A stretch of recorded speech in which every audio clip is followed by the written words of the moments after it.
সংস্কৃতি ক্ষেত্রে পাচ্ছেন জনাব এ কে এম হানিফ। হানিফ সংকেত রূপে অধিক পরিচিত। জনাব এ কে এম হানিফ 1958 সালের 1 জানুয়ারি বরিশাল জেলার সদর উপজেলাধীন কড়াপুর গ্রামে জন্মগ্রহণ করেন। তিনি একাধারে পরিচালক, উপস্থাপক, নাট্যকার, নির্মাতা, লেখক ও নির্দেশক।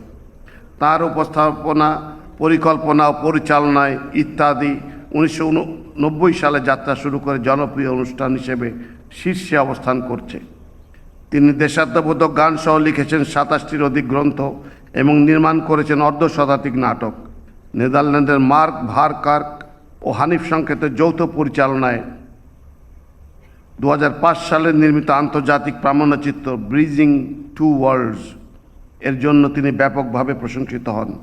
বিভিন্ন ক্ষেত্রে বিশেষ অবদানের জন্য তিনি 21 পদক, জাতীয় পরিবেশ পদক, একাধিকবার মেরিল প্রথম আলো তারকা জরিপ পুরস্কার, বাচসাস পুরস্কার সহ দেশ বিদেশের অনেক পদক এবং সম্মাননায় ভূষিত হয়েছেন।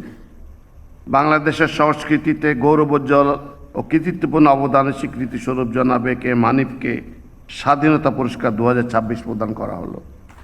তাকে পুরস্কার গ্রহণ করার জন্য অনুরোধ জানাচ্ছি।